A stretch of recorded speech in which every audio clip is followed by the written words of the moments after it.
सबको जय एमसी की स्वागत है आपका प्रोग्राम गवाह यीशु में। जैसा कि बाइबल में लिखा है कि मेरे कोड़े खाने से तुम चंगे हो गए हो, तो आज हम एक ऐसी सिस्टर के साथ मिलेंगे जिनको परमेश्वर ने आजाद किया है, उनके दुखों को आशीष में बदला है, उनको दुखों से नजात दी है। तो आइए हम मिलते हैं सिस्टर पूनम जी के साथ। जय एमसी की सिस्टर जी। जय एमसी की ब्रदर। सिस्टर जी स्वागत है आपका प्रोग्राम गवाह यीशु में। तो सिस्टर जी मैं चाहता हूँ कि दर्शकों को आप बताएं कि आप कहाँ के रहने वाले हैं। सबको जय एमसी की। मेरा नाम सिस्टर पूनम है और मैं धर्मकोट बग्गा की रहने वाली हूँ। मेरे सिटी का नाम है बटाला और मैं रिवर ऑफ लाइफ चर्च की मेंबर हूँ और मेरे पास्टर जी का नाम पास्टर जगतार मसीह जी है। तो सिस्टर जी हम चाहते हैं कि आप बताएं दर्शकों को कि मसीह में आने से पहले जो आपकी लाइफ थी वो कैसी थी। जी, सबसे पहले मैं परमेश्वर का धन्यवाद करना चाहती हूँ कि परमेश्वर ने आज मुझे ये मौका दिया कि मैं आज अपने जीवन की गवाही आप सबके साथ शेयर करने जा रही हूँ। और मैं गवाह यीशु के चैनल का भी बहुत बहुत धन्यवाद करती हूँ जिन्होंने ये मौका दिया मुझे कि मैं अपनी टेस्टमनी आप सबके साथ शेयर करूँ। मैं आपको बताना चाहती हूँ कि यीशु मसीह में आने से पहले 2014 में जब मैं थी, तो जब मेरा जन्म हुआ था 2014 तक लेकर मेरी जो ज़िंदगी थी वो एक पूरी तरह अंधियारे में थी। मैं पूरे अंधकार में थी और मेरे जीवन में बहुत सारी परेशानियां थी, बहुत सारा संघर्ष था और मैं आपको बता नहीं सकती कि टोटली मैं हर टाइम रोती रहती थी। ऐसा मेरा जीवन था और मैं बहुत परमेश्वर को मैं नहीं जानती थी, तब मैं नहीं जानती थी। 2014 तक मैं यीशु मसीह जी को नहीं जानती थी। तब तक मैं जब हमारे घर के सामने एक चर्च है और वहाँ पे जब बंदगी होती थी तो मैं बहुत ज़्यादा चिढ़ती थी कि ये क्या शोर मचा कर रखते हैं। मुझे बहुत मैं परेशान होती थी और मैं बहुत मसीह की विरोधी थी और मैं हिंदू फैमिली से बिलोंग करती हूँ, तभी मैं ये सब बर्दाश्त नहीं कर पाती थी कि हमारे घर के सामने कोई चर्च लगा रहा है, इतना शोर कर रहा है। मैं बहुत ज़्यादा उनकी खिलाफत करती थी। लेकिन मैं बताना चाहती हूँ कि 14 तक की जो मेरी लाइफ थी वो बिल्कुल कि बस मेरी एक बॉडी थी, अंदर सब कुछ जो ख़त्म हो चुका था। एक इंसान की आशा होती है, एक जो इंसान की ख्वाहिशें होती है, बहुत सारी ऐसी चीज़ें थी जो मर चुकी थी।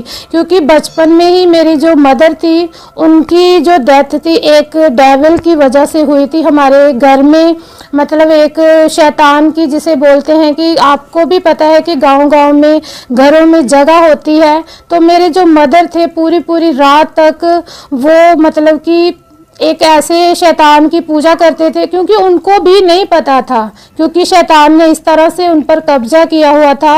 और मेरे मदर जो थे पूरी रात तक कि सर घुमाते थे, चौंकियाँ देते थे और लोग उनके आसपास आते थे।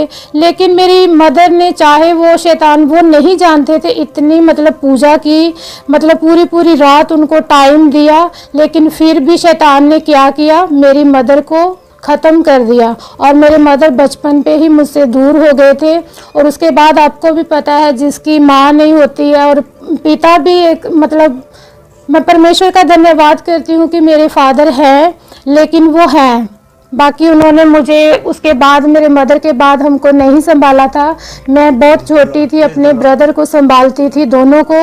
और मैंने इतना अपनी लाइफ में दुख मैं बता नहीं सकती, मैं बयान नहीं कर सकती कि मेरी लाइफ में इतना अंधेरा था, इतनी तकलीफ़ें थी, बस रोना ही रोना होता था मेरी लाइफ में।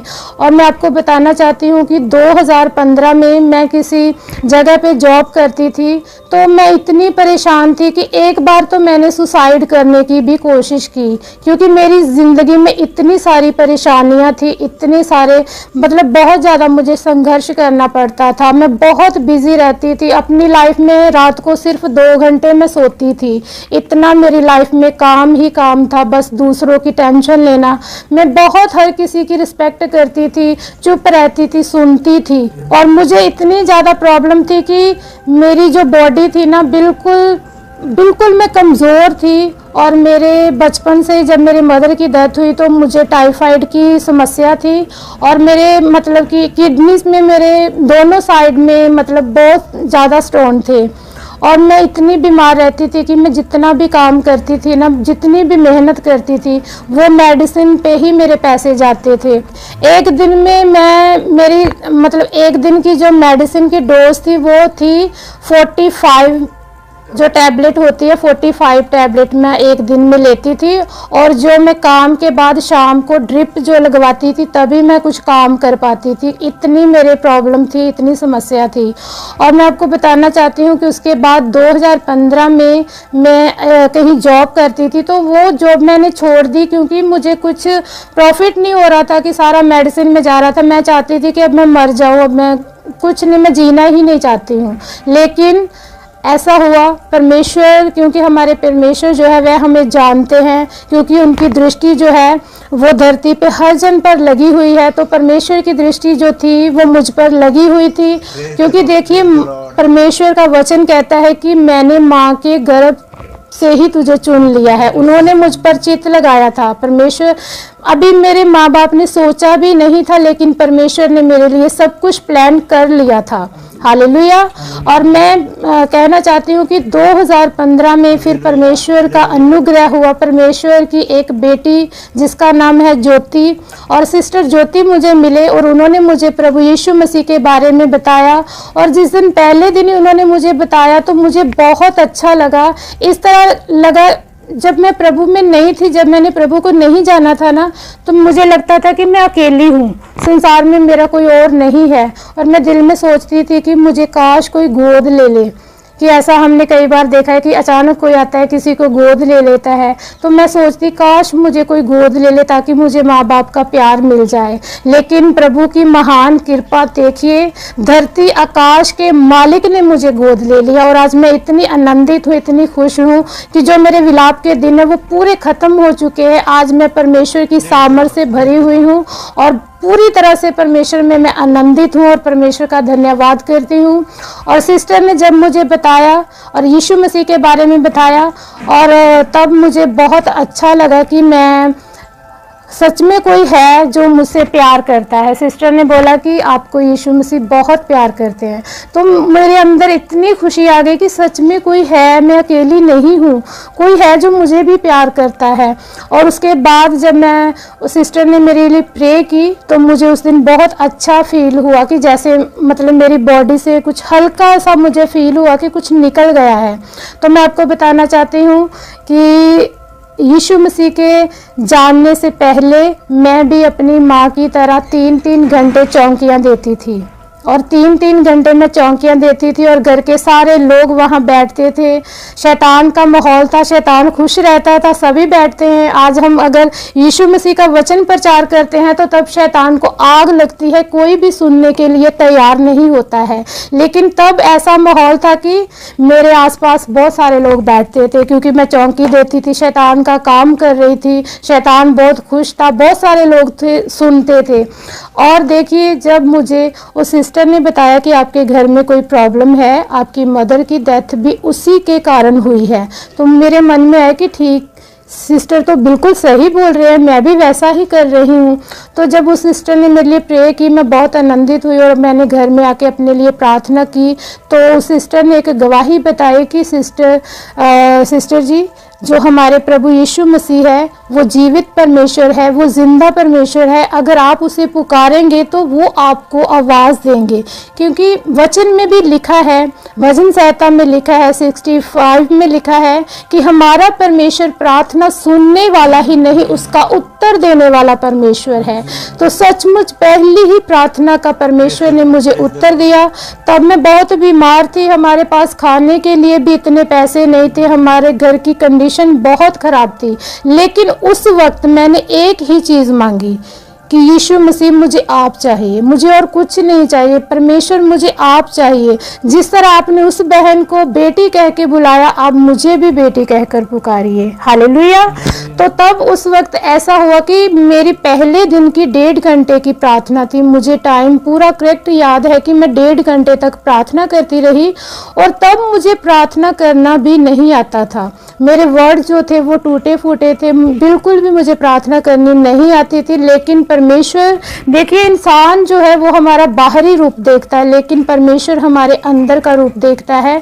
और परमेश्वर ने जब मुझे देखा, मेरे अंदर की फीलिंग्स को देखा, मेरे जो टूटे फूटे शब्द थे उनको जोड़ा, और मेरी जो प्रेयर रिक्वेस्ट थी परमेश्वर ने उसे समझा। और सचमुच परमेश्वर ने 1.5 घंटे की प्रार्थना के बाद मुझे मेरे कान में एक भारी सी आवाज आई, बेटी। मुझे ऐसा फील हुआ कि सचमुच मेरे पास मेरे रूम में कोई है, और एक ऐसी भारी आवाज आई, और मेरे कान में जब उसने बेटी बोला तो एकदम जैसे गरम गरम हवा होती है ना, वैसी आवाज थी, बहुत भारी। और मैं पूरी तरह से कांप गई। और मैं जब कांप गई तो मैंने देखा कि यहाँ कौन है, लेकिन मैंने अपनी आंखें नहीं खोली, मैंने अपनी आंखें बंद रखी। मुझे ऐसा लगा कि इन्हीं बंद आंखों में ही मुझे परमेश्वर दिखाई देंगे, क्योंकि ये हमारी दुनियावी आंखें हैं। अगर हम इस दुनिया की आंखों में चाहे तो अभी इस तरह से हम परमेश्वर को नहीं देख सकते, लेकिन जब हमारी आत्मिक आंखें खुली होती है तो हम परमेश्वर को देख सकते हैं। तो मैंने उस वक्त अपनी ये दुनियावी आंखें बिल्कुल बंद रखी। तो मुझे जब आवाज आई तो मेरा ये जो हैंड था किसी ने कस के पकड़ा हुआ था। तो मैं एकदम डर गई कि कौन है जिसने मेरा हाथ पकड़ा है। तो तब मेरी आंखें जो थी वो खुल गई, क्योंकि जब मुझे आवाज़ आई तब मैंने बिल्कुल नहीं डरी, मैंने बिल्कुल नहीं देखा कि कौन है। मैं खुश हो गई कि मेरा परमेश्वर आ गया है, क्योंकि मैं परमेश्वर को पुकार रही थी। और जब मुझे ये हैंड मेरा किसी ने पकड़ा तो मैं एकदम से उठी, तो मैंने देखा कि मेरा जो ये हैंड है पूरी तरह से ऐसे जैसे गोल्डन वाटर होता है, तो मेरी बॉडी पे किसी ने छिड़क दिया है पूरी बॉडी। क्योंकि मैं अनजान थी उस वक्त, मुझे इन चीज़ों का नहीं पता था, तो मेरी पूरी बॉडी एकदम चमक रही थी। और मैं कभी अपने पेट में देखती हूँ, कभी अपनी लेग्स में देखती हूँ कि ये क्या हो गया है। और मैं जब ये देखा तो मैं खुशी के मारे उसी वक्त अकेली थी अपने रूम में, और मैं नाचने लगी, मैं झूमने लगी। मुझे ऐसा लगा कि मैंने आज सब कुछ पा लिया है, क्योंकि उससे पहले मेरा एक सवाल होता था हर भगवान से। मैं बहुत पाठ करती थी, बहुत पूजा करती थी, लेकिन मेरे मन का एक बात थी कि अगर मुझे आगे से कोई रिप्लाई मिलेगा तो वही मेरा परमेश्वर होगा। और मैं, देखिए परमेश्वर का वचन भी कहता है कि पहले उसके धर्म राज की खोज करो तो दुनिया की सारी वस्तुएं आपको मिलेगी। तो जब मैं परमेश्वर में पहले थी, लेकिन मेरा जो रास्ता था वो नहीं सही था, मुझे सच का पता नहीं था, बिल्कुल भी मैं अनजान थी, लेकिन मेरी भक्ति बहुत थी। और मैं जब भी पूजा करती थी इतना घंटे मैं पूजा पाठ करती थी, हर तरह का पंडित ने जो भी बोलना मैं वही करती थी। मैंने अपने हाथ को काट के, अपनी यहाँ से आर्म को काट के मैंने उनको खून चढ़ाना कि आप बोलो, लेकिन कोई मुझे आवाज ही नहीं आती थी। जब मैंने यीशु मसीह को पुकारा, मैंने पहले ही दिन पुकारा, मुझे अपनी बॉडी को कोई तकलीफ नहीं देनी पड़ी, मुझे कोई चढ़ावा नहीं देना पड़ा, मुझे कोई चीज, किसी वस्तु की जरूरत नहीं पड़ी जो मुझे परमेश्वर को देनी पड़ी। अगर मुझे किसी चीज की जरूरत पड़ी तो वो था मेरा हार्ट, मेरा दिल। मैंने परमेश्वर को वो दे दिया कि परमेश्वर आप इसमें विराजमान होइए। और सचमुच पहले ही दिन परमेश्वर ने अद्भुत काम किया, मुझे टच किया। और मैं बताना चाहती हूँ कि इससे पहले मेरी ज़िंदगी ऐसी थी कि मैंने एक बार सुसाइड करने की भी कोशिश की। मैंने गलत मेडिसिन ले ली, क्योंकि मेरी ज़िंदगी इतनी बहुत ज़्यादा दुखों भरी थी, बहुत सारी तकलीफ़ें थी, मैं जीना नहीं चाहती थी। लेकिन मैं आज आपको कहना चाहती हूँ कि मैं आज जीना चाहती हूँ, हज़ारों साल जीना चाहती हूँ, ताकि मैं परमेश्वर के कामों को कर सकूँ, क्योंकि उसने एक मकसद के लिए मुझे इस संसार में भेजा है। हालेलुया।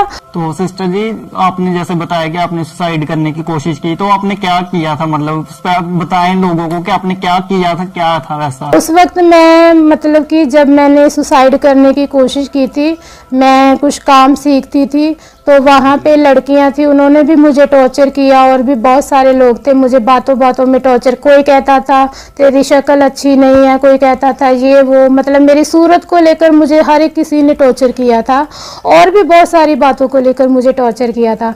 तो मैंने उस वक्त कम से कम 30 गोलियाँ थी, नींद की गोलियाँ जिसे बोलते हैं, तो वो जो 30 गोलियाँ थी मैंने ले ली थी और मेरा बचना बिल्कुल भी मुश्किल था। तो सिस्टर जी, आपको कितना समय हो गया कि आप उन बीमारियों से, उन दुखों से आज़ाद हैं? देखिए, मैं 2014 तक बीमार थी और 2015 में मैं प्रभु में आई थी और 16 में मैं पूरी तरह से हर बीमारी से, मेरी किडनीज में 8 पत्थरियाँ थी, दोनों साइड में 4-4 पत्थरियाँ थी और मेरे बचपन से ही मुझे टाइफाइड रहता था। और परमेश्वर ने 2016 में 15 में मैं प्रभु में आई थी और 2016 में प्रभु ने मुझे हर बीमारी से आज़ाद किया और मैं परमेश्वर का बहुत बहुत धन्यवाद करती हूँ। तो सिस्टर जी, जैसे कि अब हम देख रहे हैं इंडिया में, स्पेशली पंजाब में, तो जो क्रिश्चियनिटी है वो काफी तेजी से बढ़ रही है। तो काफी सारे लोग ऐसे हैं, वो बोलते हैं कि इनको लालच देकर मसीह बनाया जा रहा है, धर्म परिवर्तन इनका हो रहा है। तो आपने अपनी टेस्टिमनी में बताया है कि आप भी ये करने जाती फैमिली से है। तो मैं आपसे पूछना चाहता हूँ कि आपको कितने पैसे मिले हैं मसीह में आने के लिए, या आपने कभी देखा हो? देखिए, मैंने आज तक नहीं देखा कि कभी किसी को पैसे देकर किसी का धर्म जो है वो चेंज किया हो। देखिए, मैं हिंदू फैमिली से थी और मेरा बहुत विरोध हुआ था और एक दिन तो ऐसा भी आया था कि मेरे फादर ने मुझे घर से निकाल दिया था कि लोग मुझे तरह तरह की बातें बोल रहे हैं कि तेरी बेटी ने धर्म परिवर्तन कर लिया है, तुमको पैसे मिले हैं। और देखिए, जब हमारे पास घर नहीं था, कच्चा मकान था, तब हमें किसी ने आके नहीं पूछा। लेकिन जब मैं प्रभु में आई, हमारा एक कच्चा मकान था, परमेश्वर ने एक आलीशान मकान के साथ हमें ब्लेस किया, क्योंकि उसी दिन परमेश्वर ने मुझे बोला था, एक प्रेयर कर रही थी, परमेश्वर ने बोला था कि बेटी मैं तुम्हें बहुत ब्लेस करूंगा, बहुत सारी आशीष और बरकत तुम्हें दूंगा। और सचमुच परमेश्वर ने आज एक नहीं, दो नहीं, हमें 2 मतलब आलीशान मकानों के साथ ब्लेस किया। हमारे प्लॉट है, बहुत सारी आशीष जो हमने सोची भी नहीं थी, जो हमने चाही भी नहीं थी, वो हमें परमेश्वर ने दी है। और मैं परमेश्वर का बहुत बहुत धन्यवाद करती हूँ कि मैं आज परमेश्वर ने मुझे चंगा किया है। और मेरा एक मैं आपको बात बताना चाहती हूँ कि जब मैं परमेश्वर में आई थी, जब मेरे फादर ने, लोगों ने मेरा विरोध किया, अभी भी मेरे बहुत सारे रिश्तेदारों ने मुझे छोड़ दिया है और मेरे पापा ने मुझे घर से बाहर निकाल दिया था। और जब मेरे पापा ने मुझे घर से बाहर निकाल दिया तो मैंने अपने पास्टर जी को कॉल की। मेरे पास्टर जी का नाम मैंने आपको बताया है कि पास्टर जगतार मसीह जी है। और मैंने जब उनको कॉल की तो पास्टर जी ने मुझे एक बात कही कि बेटी नहीं, अपने पापा के आगे बोलना नहीं है। परमेश्वर का वचन कहता है कि अपने माता पिता का आदर कर। अगर तुम्हारे पापा रोकते हैं तो कोई बात नहीं, परमेश्वर अगर आप घर में भी बैठ के प्रार्थना करोगे तो वो आपकी प्रार्थना को सुनेगा। और सचमुच मैंने इस बात को रिसीव किया कि हाँ, मेरा जो परमेश्वर है वो मेरे साथ है। तो मेरे पापा ने मुझे घर से निकाल दिया। तब मैंने सोचा कि अब मैं कहाँ जाऊंगी। 2 घंटे मैं अपने गेट में बैठी रही और उस वक्त मैंने अपना फैसला लिया कि परमेश्वर, मैंने इतने साल इस फैमिली को इतना प्यार दिया, आज इन्होंने मेरे साथ क्या किया कि मुझे तेरी वजह से घर से निकाल दिया। तो मेरे पापा ने कहा या तो प्रभु यीशु मसीह को चुनो या हमें चुनो। तो मैंने अपने दिल में एक पक्का फैसला ले लिया कि नहीं, मैंने इतनी देर तक अपनी फैमिली से इतना प्यार किया, आज इन्होंने मुझे ठुकरा दिया है, लेकिन मैं आज प्रभु आपको चुनती हूँ। मुझे विश्वास है कि अगर आज मैं आपको चुनती हूँ तो आप मेरी फैमिली को वापस ले आएंगे। लेकिन अगर मैं उस वक्त अपनी फैमिली को चुनती तो मेरी फैमिली प्रभु के पास मुझे कभी भी लेकर नहीं आती। और सचमुच ऐसा ही हुआ। जो मेरे पिता ने मुझे घर से निकाल दिया था, 2 घंटे बाद उन्होंने मुझे अंदर आवाज दी। और सचमुच आज परमेश्वर का ऐसा अनुग्रह है, आज मेरे वही पापा जो है लोगों को लेकर आते हैं कि मेरी बेटी के पास आओ, प्रार्थना करवाओ, परमेश्वर तुम्हें चंगा करेगा। कि बहुत सारे लोग कहते हैं कि पैसा देकर जो है वो धर्म परिवर्तन होता है। तो देखिए, आप हमें कितना पैसा दे सकते हैं। पैसा जो है, जो संसारिक पैसा है, वो तो खत्म हो जाएगा। हाँ, मुझे बहुत पैसा मिला है, मुझे इतनी दौलत मिली है जो कभी खत्म नहीं होगी। मैं आपसे भी कहना चाहती हूँ कि दुनियावी जो पैसा है वो तो आज आपका खत्म हो जाएगा, लेकिन प्रभु यीशु मसीह को जानो, सत्य को जानो, सच्चाई को जानो, तो वो ही तुम्हें स्वतंत्र करेगा। और आपको दुनियावी पैसे की जरूरत नहीं पड़ेगी, ये खत्म हो जाएगा, लेकिन जो स्वर्गीय बरकत मिली है वो कभी खत्म नहीं होगी। तो सिस्टर जी, हम आपका बहुत बहुत धन्यवाद करते हैं कि आपने अपनी गवाही को हमारे साथ शेयर किया। तो पूरी गवाह यीशु की जो टीम है वो आपका धन्यवाद करती है। जय मसीह। जय मसीह। तो अभी आपने एक अद्भुत गवाही को सुना है, तो मेरा बिलीव है इस गवाही को सुनने के बाद परमेश्वर आपके जीवन को सेम नहीं रहने देगा। सभी को जय मसीह की। तो मेरे प्रिय भाई बहनों, अभी आपने एक बहुत बड़ी अद्भुत गवाही को सुना। तो मेरा विश्वास है इस अद्भुत गवाही के द्वारा परमेश्वर आपके जीवनों में 100 गुना फलों को लेकर आएगा। आप इस गवाही को अपने दोस्तों के साथ और फैमिली मेंबर्स के साथ शेयर जरूर करें, ताकि वो भी जान सके कि परमेश्वर कैसे लोगों के जीवन में अद्भुत काम कर रहा है। तो आप हमारे चैनल गवाह यीशु को सब्सक्राइब जरूर कर लें, ताकि आने वाले दिनों में आप परमेश्वर के और गवाहों के साथ मिल सकें। अगर आप भी अपनी टेस्टिमनी हमारे साथ शेयर करना चाहते हैं तो नीचे आपको एक ईमेल आईडी दिखाई दे रही होगी, आप उस ईमेल आईडी पर अपनी डिटेल्स को शेयर कर दें, हम आपसे कांटेक्ट ज़रूर करेंगे। तो मेरा विश्वास है परमेश्वर आपके जीवनों को सेम नहीं रहने देगा। God bless you all. सभी को जय मसीह की। ଖ୍ରୀଷ୍ଟରେ ପ୍ରିୟ ଭାଇ ଏବଂ ଭଉଣୀମାନେ, ବର୍ତ୍ତମାନ ଲାଇଟିଂର ଟିକେ ଅଭାବ ଅଛି, ଯେହେତୁ ସନ୍ଧ୍ୟା ଟାଇମ୍ରେ ମୁଁ ଏଇ ଭିଡ଼ିଓ ସୁଟ୍ କରୁଅଛି ବାହାରେ ଥାଇକି। ଆପଣ ଦେଖିବାକୁ ପାଉଥିବେ ଗୋଟେ ଅଲଗା ଗାଁକୁ ମୁଁ ଆସିଅଛି ଆଉ ପରିବେଶନ କାମ ନିମନ୍ତେ। ତେବେ ପ୍ରିୟ ବନ୍ଧୁଗଣ, ବର୍ତ୍ତମାନ ଆମେମାନେ ଯେଉଁ ଭିଡ଼ିଓ ଆମେ ଦେଖିଲେ, ଯେଉଁ ସାକ୍ଷ୍ୟ ଆମେ ଶୁଣିଲେ, ବାସ୍ତବିକରେ ଏହା ବହୁତ ବଡ଼ ଚମତ୍କାର। କେବଳ ଏଇ ଗୋଟିଏ ନୁହେଁ ପ୍ରିୟ ବନ୍ଧୁଗଣ, ଏଇଭଳି ବଡ଼ ବଡ଼ ସାକ୍ଷ୍ୟ, ଅତି ସୁନ୍ଦର ସୁନ୍ଦର ସାକ୍ଷ୍ୟ ଗୁଡ଼ିକ ରହିଅଛି। ଆଉ ଏ ସାକ୍ଷ୍ୟ ଗୁଡ଼ିକ ଦ୍ୱାରା ଜଣେ ପରିବର୍ତ୍ତନ ମଧ୍ୟ ହୋଇପାରେ। ସୁସମାଚାର ଦ୍ୱାରା ତ ଲୋକମାନେ ପରିବର୍ତ୍ତନ ହୁଅନ୍ତି, କିନ୍ତୁ ସାକ୍ଷ୍ୟ ସେ ସୁସମାଚାରକୁ ଆହୁରି ମଜବୁତ କରେ, ଜଣକୁ ତାଙ୍କ ନିକଟକୁ ଆଣିବା ପାଇଁ। ଆଉ ପରିବେଶର କାର୍ଯ୍ୟ କରନ୍ତି। ଆପଣ ଯଦି କେବେ ପରିବେଶଙ୍କର ଏଇଭଳି ଚମତ୍କାର ଦେଖିଥିବେ କି ଅନୁଭବ କରିଥିବେ, ମୋତେ କମେଣ୍ଟ କରନ୍ତୁ। ଆଉ ଯିଏ ଅନୁଭବ କରିନି, ଆଉ ସିଏ ଉଲ୍ଟା ସିଧା କମେଣ୍ଟ ଆସି କରିବ ଯେ ଏସବୁ ଫାଲତୁ ବିଷୟ ଅଟେ। କିନ୍ତୁ ଯାହା ଜୀବନରେ ଆକ୍ଚୁଆଲି ପରିବେଶର କାର୍ଯ୍ୟ କରିଛନ୍ତି, ଆଉ ସିଏ କେବେ ହେଲେ ମଧ୍ୟ ଏମିତି ବକବାସ କରିବ ନାହିଁ। ଆଉ ସେ ନିଶ୍ଚିତ ଭାବରେ କହିବ, ହଁ ମୋ ଜୀବନରେ ବି ପରିମେଶ୍ୱର କାର୍ଯ୍ୟ କରିଛନ୍ତି। ଆଉ ଆପଣ ମୋତେ ମଧ୍ୟ ଦେଖନ୍ତୁ, ଆଉ ମୋ ଜୀବନରେ ବି ପରିମେଶ୍ୱର କାର୍ଯ୍ୟ କରିଛନ୍ତି। ସବୁଠୁ ବଡ଼ ବିଷୟ, ପରିମେଶ୍ୱର କାର୍ଯ୍ୟ କରନ୍ତି, ସେ ଜାଗତିକ ଭାବରେ ହେଉ କିମ୍ବା ଆତ୍ମିକ ଭାବରେ ହେଉ, ସେ ଉଦ୍ଧାର କରନ୍ତି। ଜାଗତିକ ଭାବରେ ବି ଉଦ୍ଧାର କରନ୍ତି, ପରିବାର ସମସ୍ତ ଦୁଃଖ ଦୂର କରନ୍ତି, ମନ୍ଦ ଶକ୍ତିକୁ ଦୂର କରନ୍ତି। ଆଉ ଯେଉଁ ଶାନ୍ତି ପରିବାର ମଧ୍ୟରେ ଚାଲି ଯାଇଥାଏ, ପରିମେଶ୍ୱର ପୁଣି ଫେରାଇ ଆଣନ୍ତି। ତା ସହିତ ପରିମେଶ୍ୱର ଆତ୍ମିକ ଭାବରେ ବି ଆଶୀର୍ବାଦ କରନ୍ତି, ରକ୍ଷା କରନ୍ତି। ଆଉ ଯିଏ ପ୍ରଭୁ ଯୀଶୁଖ୍ରୀଷ୍ଟଙ୍କୁ ବିଶ୍ୱାସ କରେ, ସେ ବିନଷ୍ଟ ହୁଏ ନାହିଁ, ଅନନ୍ତ ଜୀବନ ପ୍ରାପ୍ତ ହୁଏ। ଯୋହନ 3:16 ଆମର ମୁଖସ୍ଥ ପଦ, ଆପଣ ଜାଣିଥିବେ। ସମସ୍ତ ନମସ୍କାର। ପୁଣି ଦେଖା ହେବ ଆଉ ଗୋଟେ ଭିଡ଼ିଓରେ। ଯଦି ଭିଡ଼ିଓ ଭଲ ଲାଗିଥାଏ ଭିଡ଼ିଓକୁ ଲାଇକ୍ କରନ୍ତୁ, ଚ୍ୟାନେଲକୁ ସବସ୍କ୍ରାଇବ୍ କରନ୍ତୁ। ଆଗାମୀ ଭିଡ଼ିଓ ନିମନ୍ତେ ନମସ୍କାର।